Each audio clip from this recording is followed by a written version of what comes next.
Halo semuanya, perkenalkan nama saya Gimon Patomo Sulmodok dengan NIM 242 3812038. Prodi Pengelolaan Hutan, jurusan Kehutanan, Politeknik Pertanian Negeri Kupang. Jadi di sini saya akan menjelaskan tahapan-tahapan pembuatan jamur tiram putih.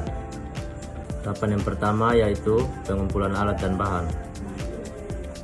Alatnya seperti sendok spatula, belita, cincin atau pipa air, alat drum sterilisasi, tabung air untuk menghasilkan uap.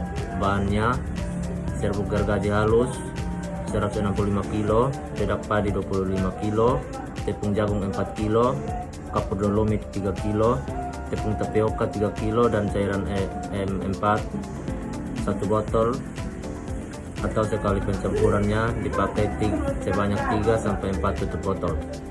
Pertama-tama serbuk gergajinya diayak sampai halus. Lalu tahapan yang kedua, pencampuran media.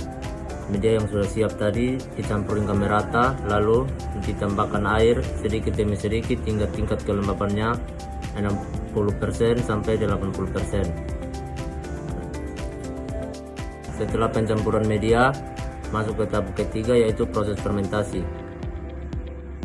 Setelah dicampur media tadi, ditutup dengan terpal sehingga medianya lembab. Setelah itu dilakukan pembalikan selama 2 hari selama 2 hari sekali selama 7 hari agar tingkat kepanasannya tidak terlalu tinggi. Masuk ke tahap keempat yaitu pengisian backlog. Media dimasukkan ke dalam plastik lalu dipadatkan menggunakan botol kaca atau alat pemadat. Setelah itu, pasang cincin backlog di bagian atas dan ikat dengan karet gelang.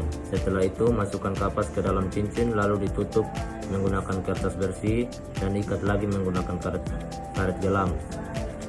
Masuk ke tahap kelima yaitu sterilisasi. Sterilisasi backlog disusun rapi di dalam drum sterilisasi. Pemanas dilakukan menggunakan blower atau konver oli, lalu menunggu hingga jarum pada termometer menunjukkan pada suhu 100 derajat Celcius. Setelah steril, blower dimatikan, dibiarkan dingin selama kurang lebih 2 jam. Yang keenam yaitu inokulasi bibit jamur. Proses pemindahan backlog dari mesin steamer atau drum sterilisasi ke dalam ruangan inokulasi dilakukan di ruangan bersih. Selanjutnya, proses penanaman bibit jamur. Setelah melakukan penanaman, pastikan kita sudah dalam keadaan yang bersih, mencuci tangan, menggunakan alkohol, menggunakan masker penutup mulut, nose cap atau topi perawat. Saat mau melakukan penanaman, bilas tangan dengan alkohol yang berfungsi untuk mematikan kuman atau bakteri-bakteri yang masih menempel agar tidak terjadi kontaminasi pada bibit jamur. Tahap ketujuh yaitu inkubasi. Proses pemindahan backlog ke dalam rumah jamur dengan suhu 22 derajat sampai 28 derajat Celcius.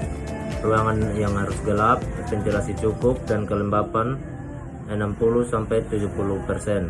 Pada tahap ini, miselium akan tumbuh dan menutupi seluruh backlog. Lalu, proses pemeliharaan jamur. Setelah masa inkubasi selesai dan miselium telah tumbuh penuh, backlog dipindahkan ke ruang produksi. Berikut tahap pemeliharaannya. Bagian depan backlog yang sudah berwarna putih dibuka agar jamur dapat tumbuh. Ruangan dijaga pada kelembapan 80-90% dengan penyemprotan air 2 kali sehari. Sirkulasi udara dijaga agar tidak pengap. Ruangan mendapat cahaya 10-30% atau tidak gelap total. Suhu ideal dipertahankan 22-28 derajat Celcius. Pemeliharaan dilakukan setiap hari hingga jamur siap panen. Penyiraman rumah jamur yaitu 2 kali dalam sehari, pagi dan sore. Oke, baik, demikian presentasi dari saya. Terima kasih.